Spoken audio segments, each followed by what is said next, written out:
to the BlackCurse podcast. Welcome to the BlackCurse podcast.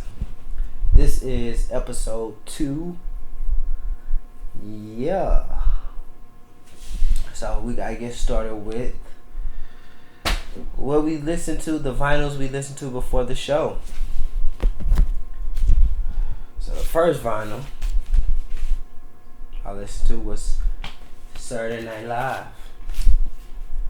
I don't know when this was shot, but all I know is I own the vinyl.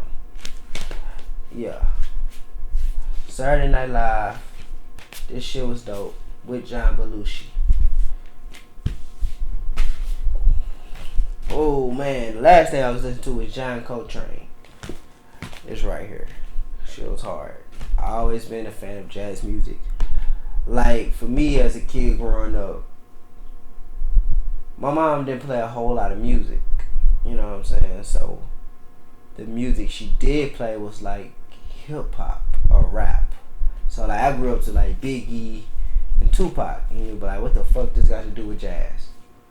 It has everything to do with jazz because the only other type of music I've ever heard in my household was R&B, like Faith Evans and Mary J. Blige. So it was rap and R&B in the 90s, mid 90s, late 90s. And the other music that I heard, the only other genre of music I ever heard in my household was jazz. And my mom played Miles Davis a lot, a great deal.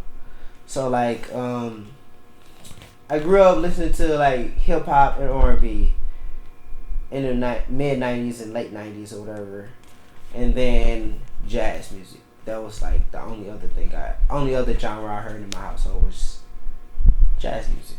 You know what I'm saying? It's not a very wide range of music, you know what I'm saying, but that's what I heard. I heard hip hop and rap and R&B and jazz music. So anyway, I like John Coltrane. Oh, and another thing about John Coltrane. My grandpa Claude, may he rest in peace, he used to listen to a lot of jazz. He used to listen to the actual jazz radio station in St. Louis. And my grandma and he, or him, were pastors. They had a church.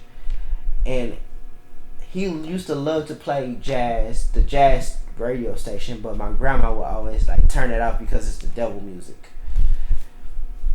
Never quite understood that, never got that, you know what I'm saying, until like I got older and I read like Thelonious Monk, like autobiography, or just jazz shit I read about. And jazz music was considered the devil's music because of, it wasn't the music per se, you know what I'm saying, it was just the types of people who listened to jazz music. They were considered like heathens and things of that nature. They were considered like worldly. They wasn't considered of God. And when I think of jazz music, and when I used to listen to jazz music due to my grandpa Claude and my mom, I used to be like, how can you say this is devil music? All it is instrumentation. It's no person talking. It's no, you know what I'm saying? But when I read about jazz music and its effects on the world and how it was presented to the world, it was simply the very fact that like jazz music was played in clubs at that time. That'd be like everybody likes to go to like strip club in Atlanta. What's the one? The big one. But anyway, like if you go to a strip club, just think about it. If you go to a strip club today, jazz. If back in the time, if you lived during those times, it'd be like you're going to a strip club and you're listening to jazz music. You know what I mean? Or you're going to like a club and it's jazz music being played in the club. You know what I'm saying? And when you think about jazz music, it's like it's fucking jazz music. It's nothing negative. It's like it's instrumentation. You know what I mean? So anyway, with that being said, this is why I got John Coltrane. I fuck with John Coltrane a lot. You know what I'm saying?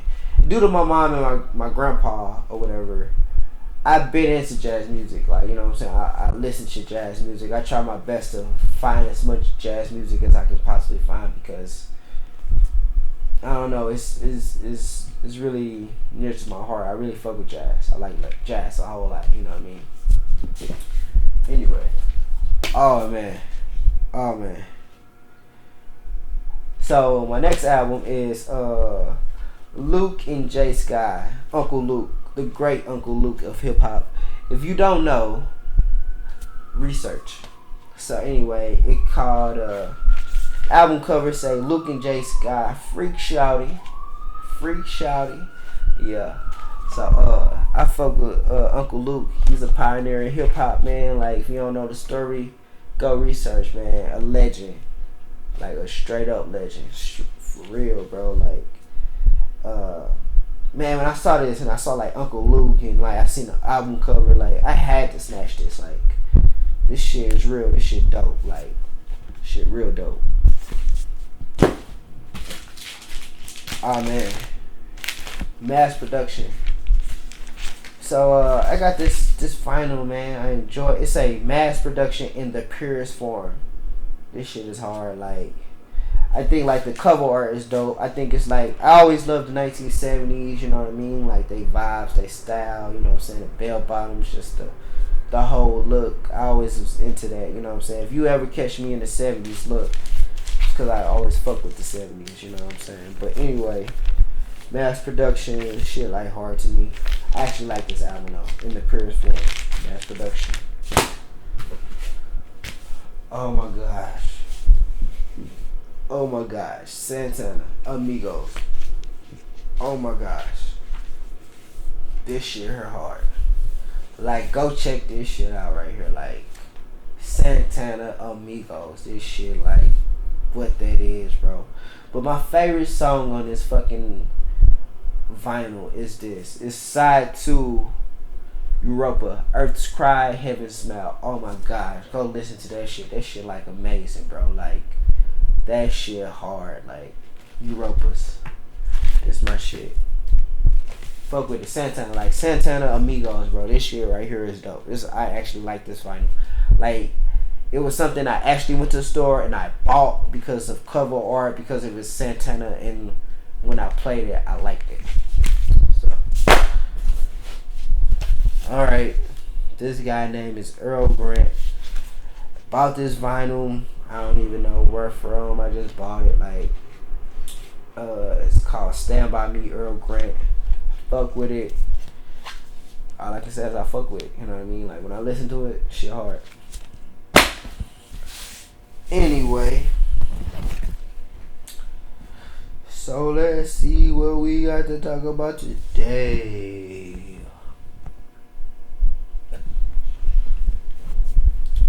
Yeah. BlackCurse on it, you know what I'm saying? My hat is a on it right here. I got Genre House at the top, you know what I mean? Got it at the top. I got the Garage Talk on the front, you know what I'm saying? That's my other podcast. Go check it out.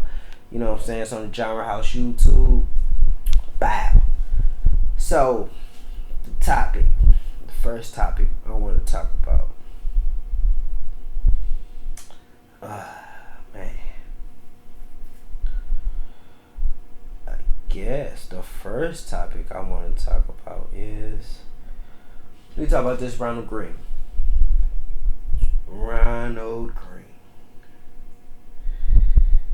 If you don't know, Ronald Green is a man who got killed in Louisiana in 2019. Man, they say he was taken into custody for resisting arrest and he had a struggle with troopers. However, the Louisiana police told the family something totally different. They told him that, like, they told the family that he died from like what you call it, like a car accident. You know what I'm saying? They told the family this. They told the family that he died from a car accident. So, you know what I'm saying? Come to find out, he died from like literally fighting and struggling with like Louisiana police troopers or whatever.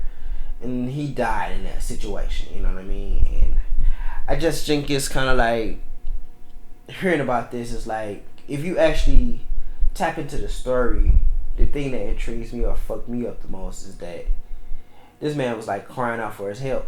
You know what I'm saying? It's only one black man. You know what I'm saying? Like, granted, he's in a car by himself. He's driving. He gets pulled over by the cops, and whatever happened. But it's just one black man. You know what I mean? And he, like, they in the article, they talk about how he cries out for help. Just one black man. You know what I'm saying? He's like pleading. He's like in a very helpless situation. And yet, like, you know what I'm saying, through the struggles and through the fighting or whatever, one of the police like, damn, this motherfucker's strong. This goddamn it motherfucker's strong. Like, you know what I'm saying? The cops are intimidated by this guy. You know what I'm saying? But in a sense, he's like a big teddy bear. I ain't gonna say teddy bear, but he's a man, but he's literally pleading for us. Like, he's in a very helpless situation. He knows it, but these cops are seeing him as this intimidating individual, and I think that's extremely strange. I think that's strange that, like, you as a cop, you have 6 people on your side, and as a black person in this moment, you only have, it's just you. How could you be intimidated? How can you fear that? How can you, you know what I mean? That just doesn't make any sense. But anyway, I think it's messed up. I hope those cops get what they deserve. I hope the Ronald Green family will be able to come to peace in terms. I think as African Americans in America, we're all trying to come to peace in terms with our struggle being in America.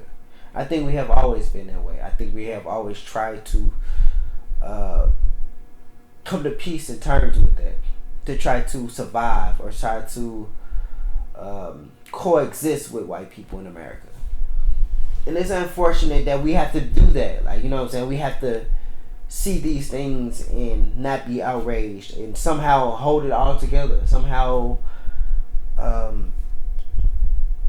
keep our mind intact. You know what I'm saying? When it's black women who create black boys who are seeing black men, these guys who were black boys who are growing up to men are getting killed, and it's shown all over the computer screens or the TV screens or whatever, screens or whatever. But it's hard for black women just to see that, and then for black men, it's like it could happen to you.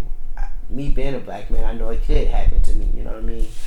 Anyway, I just hope that Robert Greene family finds some peace. I hope that these white cops get what they deserve, literally. And I don't care about being politically correct. I just think that it's right and there's wrong.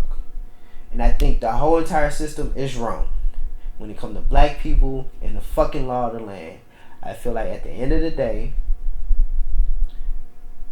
if you're a white cop or if you're a cop period, when you see a black person, treat them like you would treat anybody else. It's that simple. If you're a white cop and you smelt weed on white people and you didn't take them to jail or you didn't do anything, fucking do that for the same for black people. You know what I mean? If you did that ever for a white person, if you knew a white person was drunk, I'm just saying, at the end of the day, just fucking be real, be a human, be fair. You know what I mean? So anyway, I know there's probably a lot to ask of someone. You know what I mean? And this is your fucking job, but fucking just be fair. Just fucking, when you see a black, hey, I feel like if you're a white cop now, if you see a black person, you should just let their ass fucking go. You know what I mean? If they ain't committed no for real crime, what the fuck are you stopping them for? If you read their plates and they ain't got no for real history or record of doing some bullshit, just let them fucking go, bro.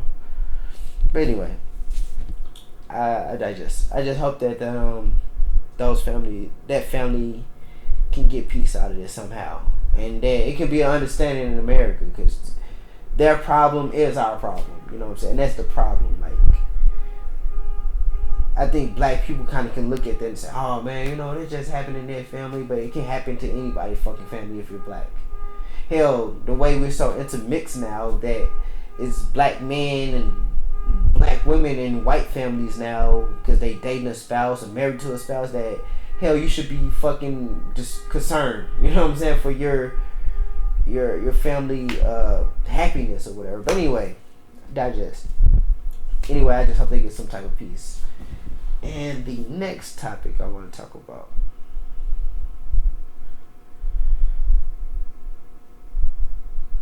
I thought this was a very interesting conversation.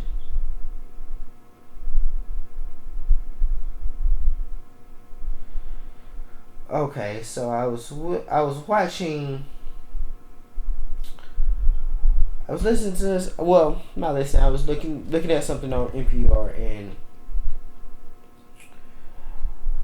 I was looking at the mayor of Chicago. She was the mayor of Chicago.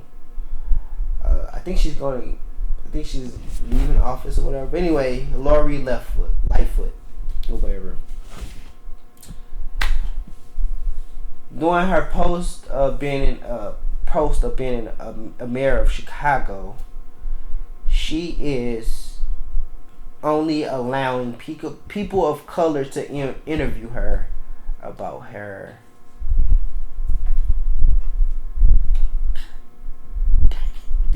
Anyway, she's only allowing people of color to interview her about her being a mayor. I think that's cool. I think it's cool on so many levels because one thing I always say about blacks being in media, me being in media, for example, is this. We don't get a lot of opportunities like white people literally own every network in America. Or close to all of the networks in America. Whatever, you know what I mean? It's like a 90% rate of them owning media. Just literally owning media. How it get distributed, how it get presented. Like they literally own it. You know what I mean? And that's why like when you talk about black ownership, like just in media, you just take media alone. You know what I'm saying? Blacks love to like put their kids in entertainment and hey, let's be a rapper, let's be a singer, let's be a dancer, let's be a whatever, you know what I mean? Like we're into entertainment and media, you know what I mean? But at the end of the day, our ownership in America is not on the level of white people, and it probably never will be. You know what I mean? But all I'm saying is that when it comes to media, blacks don't even have those opportunities as white people. They don't even have that, you know, that access. For her to be the first black woman mayor of Chicago, and for her to say, "Oh, once I leave office, only people of color can fucking interview me," bro, we haven't really got that far. You know what I mean? Like just media. It's just media. This is not even every aspect of the economic system, the political system, or the social system that black people are dominant or in control of it. It's like literally she's the mayor of Chicago, a very popular city in the Midwest, and she's like, only people of color can interview me. Just imagine that. Just a black woman, the first time she's ever became a mayor, and she's like, only people of color. She has to say that on fucking TV. She has to tell people like, bro, only people of color can interview me. Bro, we hadn't came that far. That's fucking crazy. Like, that's fucking wild. That's fucking nuts. For all you motherfuckers that think like racism in America has changed and it's changing or whatever, bro, it's 2021, bro. And a black mayor said, I only want a person of color to interview me. She gotta say a person of color. She can't even say, I want a black person to interview me. Because that people will go fucking haywire. But I'm just saying in media, bro, like we don't have that many personalities. We don't have the same amount of personalities to interview people like the mayors of major cities as our white counterparts. And a mayor has to come out and say that shit. Like, that's nuts. But anyway, I think it's cool she came out and said that. That's dope. I fuck with it, you know what I mean? But excuse me. That's just what it is. So anyway, I think that's cool. I think that's dope.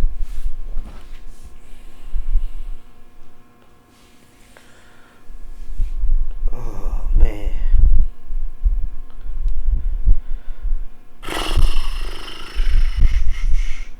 Oh man, Kwame Brown been going hard. You know what I mean?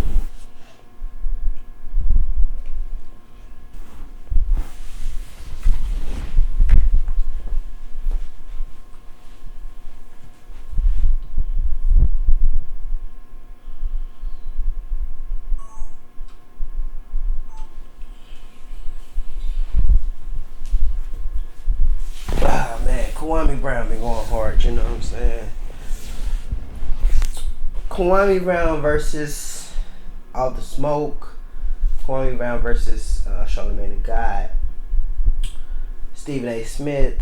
All these people. Thing about it is this. I feel like with Kwame Brown, when you beat up on somebody and you constantly drag their names through the media, I don't care who you is or what you are, the bullies of the world, you know what I'm saying? It's gonna come a point in time where the person you're bullying is gonna fucking fight back. It's just that simple. I'm 5'4", man. I had bullies throughout my life, you know. I don't give a fuck. It ain't stop shit. Like, I don't care. I don't give a fuck about a bully. I fight a bully back. You know what I'm saying? I'm 5'4". I don't care. You know what I'm saying? So, with that being said, with Kwame Brown, even though I know he's 7 foot tall, he's big, he's massive as a man from his physique standpoint. The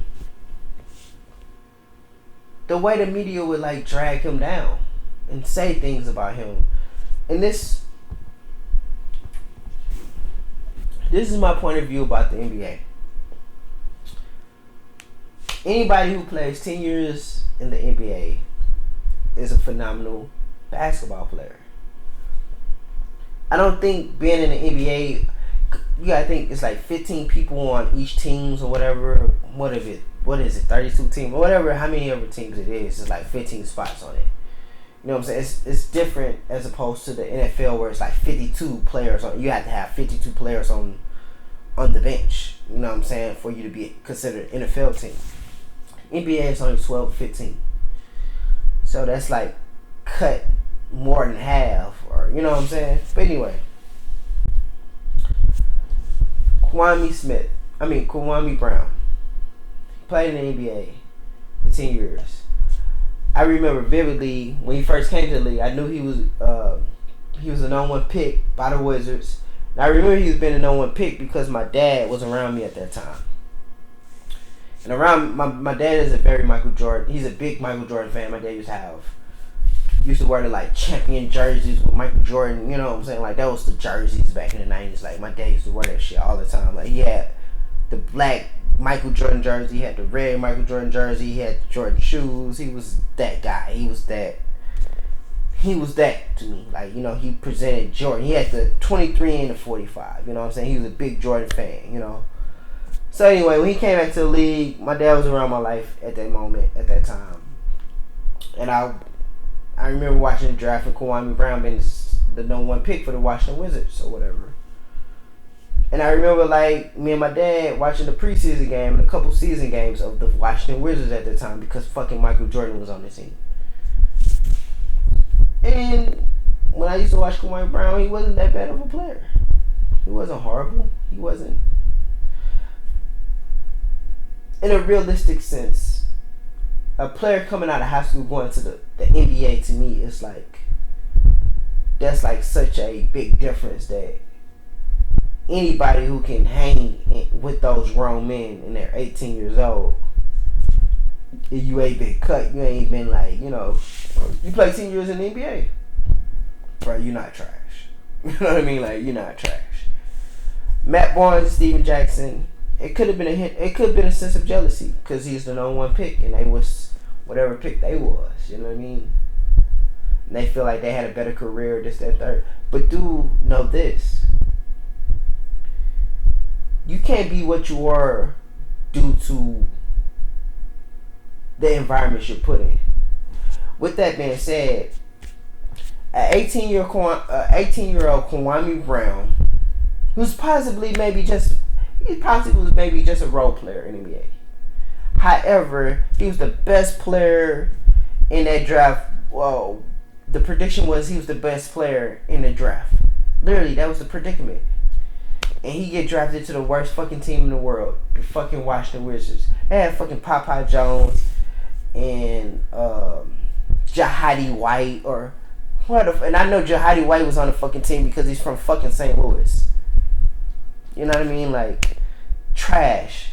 So all I'm saying is like you're drafted when you're considered the best player in the draft. You're going to the horrible teams. Those players are not that bad. It's just the fact that you're not going around people who been in like the teams that are good, that are actually good. They got veterans on the team. They got players that's been to the playoffs, been in this situation, been in. Bro, you going to the Washington Wizards where they're trash. What the fuck do you expect a number one pick to be if you're not fucking Allen Iverson or fucking Kobe? I don't even know if they was number one, but I'm just saying fucking number ones. Like, that was good. That were actually really good. They won championships. That's one in a million chance. Like, most number ones are bust. But anyway, Kawhi Brown played 10 years in the league. I feel like what he said about them, I feel like they was probably hurt by it, what he said. You know what I'm saying? Because he called a bunch of niggas who are in media, which media is owned predominantly by white people. So the niggas that you do see, white people put them there. That's a fact. That's not a joke. That's not somebody playing. That's literally like reality. The niggas that you see on fucking TV were put there by white people because white people own the shit. That's a fact. What they are and who they are, who knows? Who cares? It doesn't matter. But the fact is, they didn't independently do their shit. They didn't independently create their shit. All we know is that that shit is owned by white people, and the niggas we see are the niggas we see. That's period. So anyway, if you say like, okay, niggas we do see, when we do their history, when you look at them, you can be like, they ain't solid or whatever. It depends on how you feel about it, how you view them. Steven Jackson, Mac Barnes. Yeah, they won championships in the league. You know what I'm saying? That's hard to do. That's hard to be a role player on those type of teams. But with you being drafted so late in whatever draft you came in, bro, you was on a good team, bro. You know what I mean? You was put in a good situation. You weren't put in fucking Kwame Brown, who was the number one pick, and you're the number one pick. You're the prediction, so you're going to the worst teams, bro. And you probably only a role player. You probably really good, but you're a role player, bro. Everybody ain't fucking LeBron James. And to call this man trash and drag him down like y'all dragged him down, man. The pressure, the this, the that. You know what I'm saying? And I fuck with Kawhi Brown for standing up for himself, for saying something about it. You know what I mean? For speaking on the media and black people in their roles and presenting black men in a certain way. I get that. I fuck with that. So, I don't know. I fuck with the Kawhi Brown and what he's doing. And I don't look at him as crazy. Man. This is the thing with me. Any black person in America who's considered crazy, it makes sense. It makes all the sense in the world. You can't be okay with this shit and be real. The motherfuckers who aren't okay with this shit are the people who are actually living in reality, who understand this shit, who understand no man can be subjected to these things. No black man can be subjugated to fucking saying black men get fucking killed and this shit been shown all over the screen and you do absolutely nothing about it. You didn't shoot nobody, you didn't kill nobody, you didn't rise up, you didn't fucking present dominance in no kind of fucking way. Yeah, like, we are gonna consider that person crazy. Are they really crazy for seeing something and actually want to do something about it or whatever, or say something about it or anything? You know what I'm saying? So I don't see all he's doing is talking. I can't see a black man who's just talking and saying he disagree. He's just talking and then people say he's crazy. They should be scared of him or fear him. That don't make no sense. He's just talking. Literally, a black man just talking, just speaking his mind. Bro, you don't see these niggas out here killing white folks or doing nothing crazy or creating uprisings and all that shit, bro. You see these people chilling. and they have a strong opinion about something. People want to knock them down for just having a strong opinion. No, that's not crazy, bro. That makes all the sense in the world. That's very nice of them to do that. Kwame Brown was 7 feet tall, big, just that third, and he ain't did nothing crazy. All he did was just say that, like, you motherfuckers are cockroaches and you're fucking bullshit ass media people. That white people put you in a position, which is actually to a certain degree true. White people did put you in that situation. Whether you're a cockroach, who knows? Who cares? Only you know that. Only you can go to bed and fucking know if you're a fucking cockroach. You know what I mean? But that's his opinion. That's how he see it.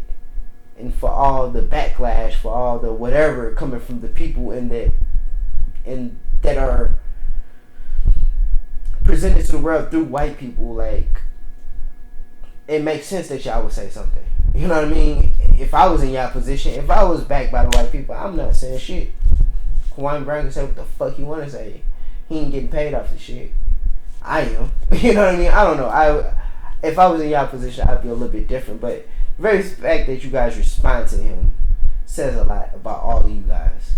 You know what I mean? Why respond to somebody who's not a threat, who doesn't even mean for real no harm? He just speaking his mind or opinion. Anyway, Kwame Brown, I fuck with it.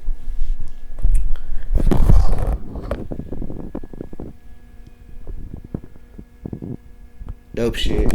I fuck with it. Oh man.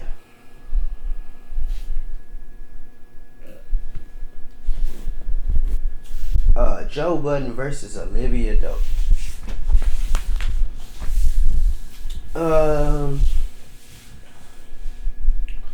Shout out to Joe Budden. Shout out to Joe Budden. Shout out to Joe Budden. The thing about this is this. When a woman says she's uncomfortable, we have to take that for what it is. You know what I mean? At the end of the day, however she feel about that, if a woman says she's uncomfortable, she's uncomfortable. Done deal. End of the story. However, the Joe Budden situation is something we can all take and we all can admire. We can all appreciate. We can all understand. We can also learn from it.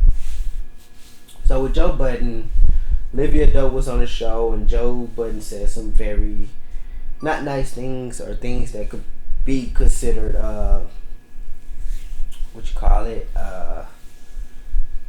inappropriate or derogatory on a job site.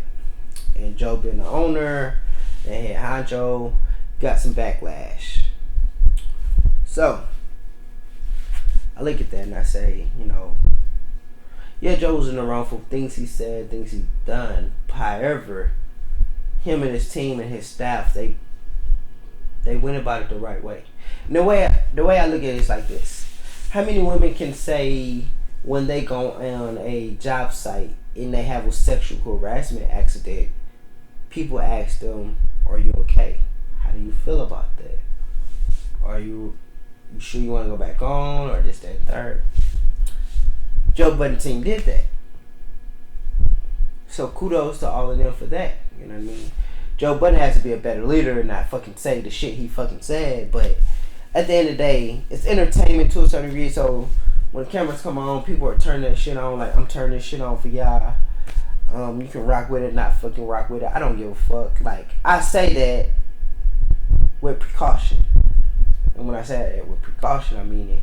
Hell yeah, I want you to subscribe. I want you to fucking tap in. I want you to fucking be a part of my shit. But in reality, I have to present fucking confidence and fuck you, and I don't give a fuck about your opinion because this is entertainment. That's how the fuck it gotta be. I gotta be that shit. Gotta be shock value or whatever. Anyway, with Joe Budden, I feel like that's what it is in America.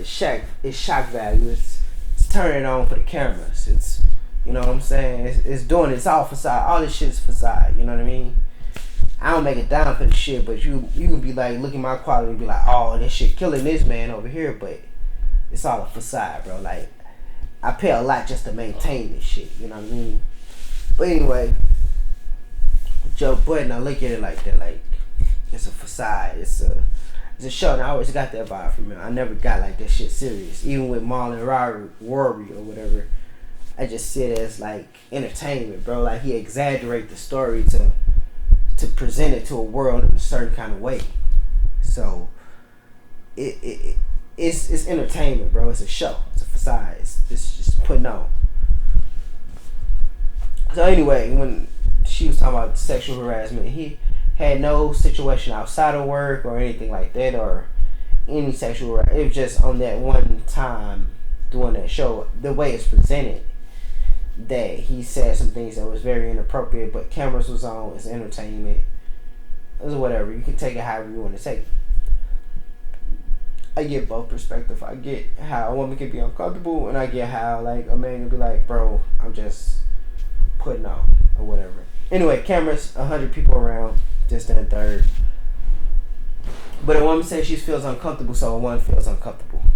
It's just that simple. So that's all I have to say about that. You know what I'm saying? I hope everybody is doing okay.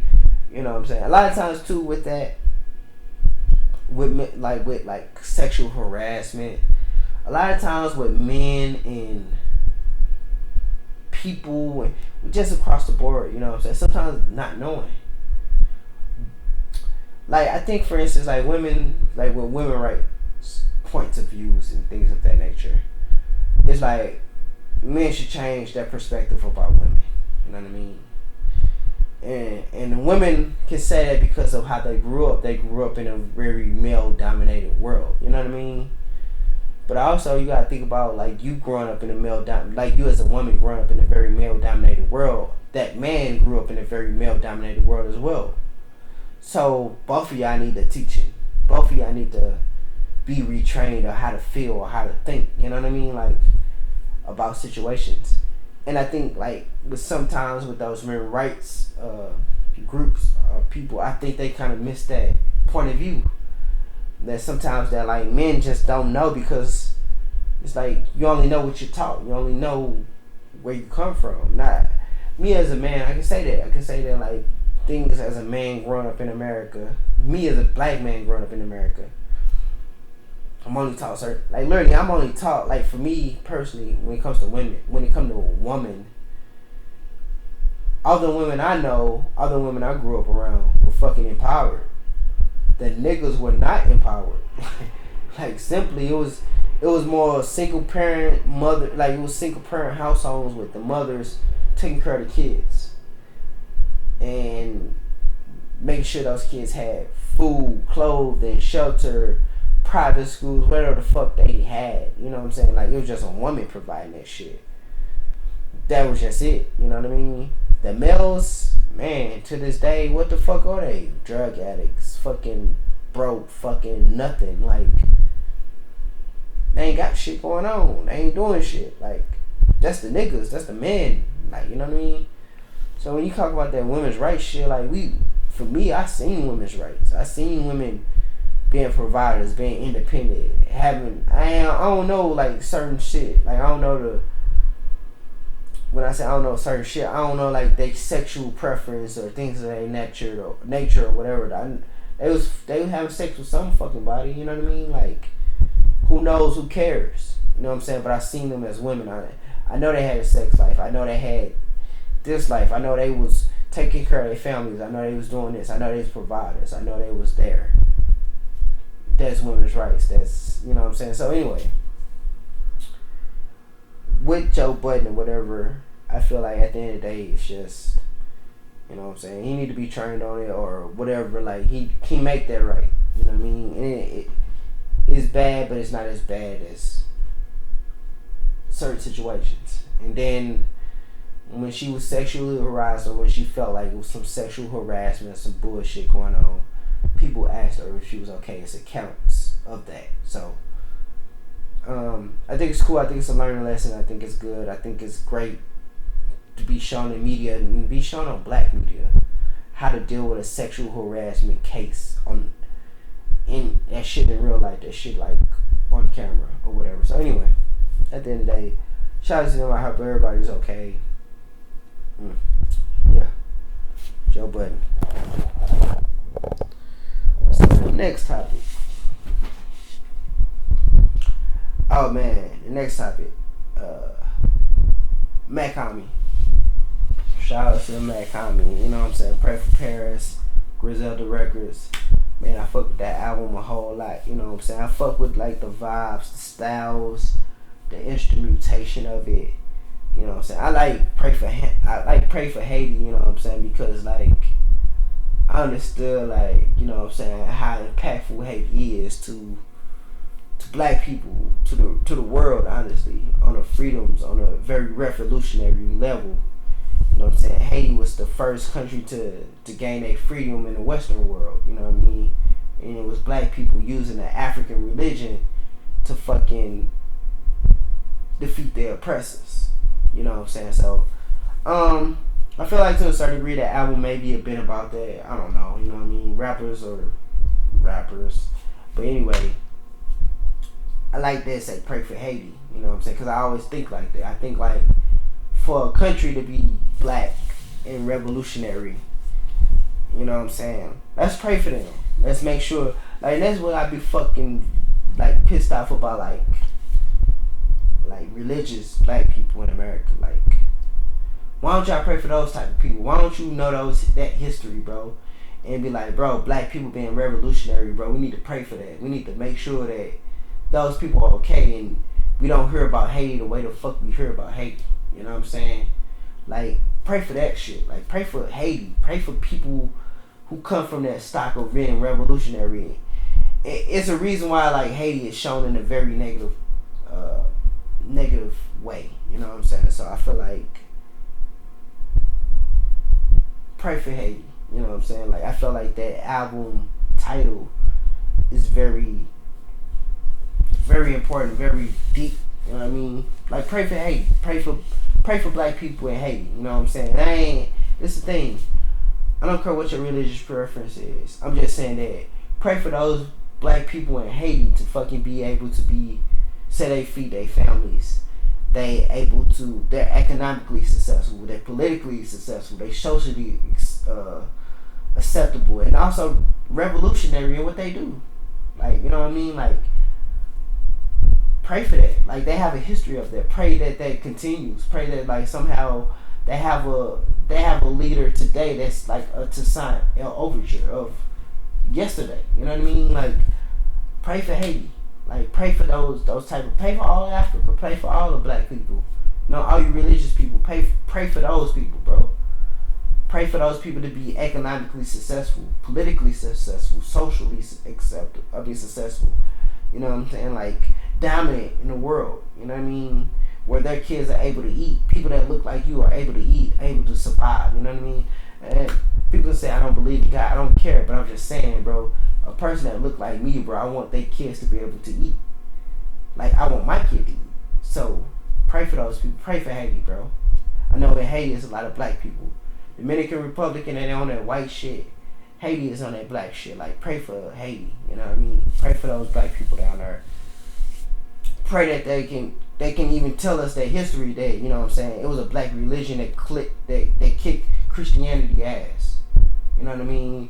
We was the first revolutionary country in the Western world, you know, and we was black, and we was led by a black general. You know what I mean? Let's put that out in the world. Maybe they can help our black men become successful, much more stronger, much more dominant. You know what I mean? So,